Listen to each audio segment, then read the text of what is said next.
Shalom Uvracha, nous avons étudié aujourd'hui la Sugya dans Rosh Hashanah Kafret Amud Aleph.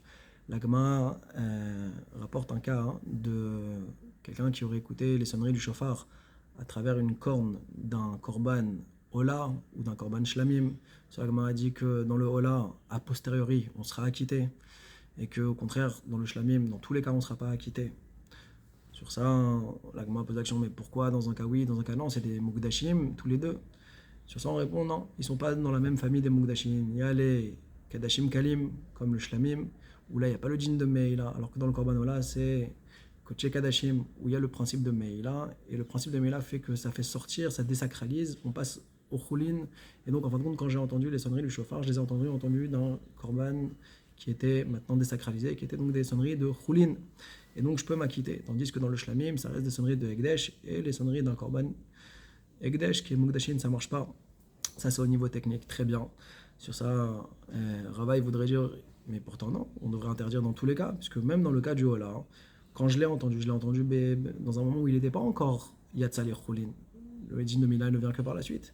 Cela m'a dit qu'après Rava s'est ravisé, il est revenu de ce qu'il pensait, et il dit que non, en réalité, dans tous les cas, je suis acquitté a posteriori de la sonnerie du shofar, que ce soit un korban shlamim ou korban ola. Pour quelle raison? Parce que mitzvot lav la note nitnum. Les mitzvot n'ont pas été donnés pour qu'on en tire profit, étant donné que c'est une mitzvah d'écouter le shofar. Ça ne s'appelle pas un profit que j'ai.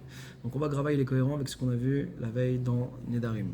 L'Agma va rapporter également au nom de Rava d'autres cas comme celui qui a fait un neder de ne pas profiter d'un marian, d'un fleuve, d'une source d'eau, où là on va dire que si on est en période d'hiver, eh bien il pourra faire son mikvé et sortir de sa touma là-bas parce que ça ne veut pas qu'il tire profit. Par contre en été, ça sera une chose interdite parce qu'il y aura un profit. Donc c'est intéressant de voir que même dans un cadre de mitzvah, comme ici, sortir de la touma, s'il y a un profit du corps, eh bien on dira que ça s'appelle un profit et donc ça sera interdit, même si c'est dans le cadre d'une mitzvah. On a vu le Ritva aujourd'hui, qui nous dit que ce principe-là de mitzvot lavlat nitnum, comment on peut dire qu'il n'y a pas d'ana dans les mitzvot? Mais pourtant, quand on va arriver à 120 ans, oh là ma qu'est-ce qu'on emporte avec nous? C'est les mitzvot et leurs récompenses. Voilà ce qu'on pourra donner à Kadosh Baruch Hu de justifier, comme quoi on a bien travaillé dans ce monde-ci et on aura notre récompense grâce à ces mitzvot-là. Comment pouvoir dire que ça ne s'appelle pas qu'on a une ana des mitzvot qu'on fait? Comment on peut dire une chose pareille? Et sur ça, il répond, et ça va être cohérent avec la définition que le Ran a donnée, que qu'est-ce qu'on appelle une ana'a? C'est quand le corps profite. Si j'ai un plaisir au niveau corporel, alors ça s'appelle avoir une ana'a. Une ana'a qui est plutôt rouchani ne rentre pas dans le cadre des isouré ana'a pour dire qu'on transgresse le neder.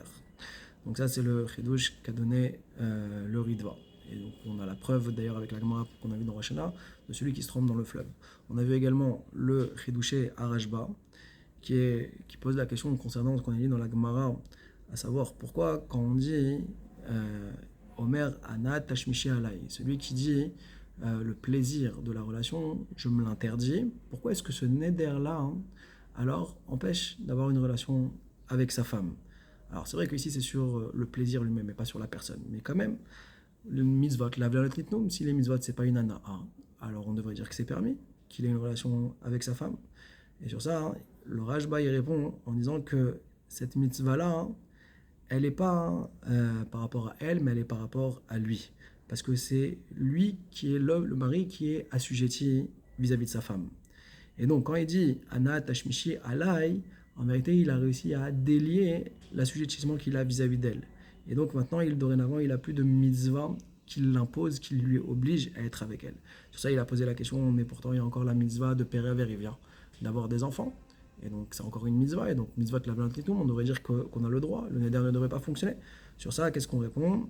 On dit que, étant donné qu'il y a la possibilité de le réaliser avec une autre femme qu'elle, alors ça reste que ça ne s'appelle pas qu'on a été neder sur une mitzvah. Chazak ou baruch.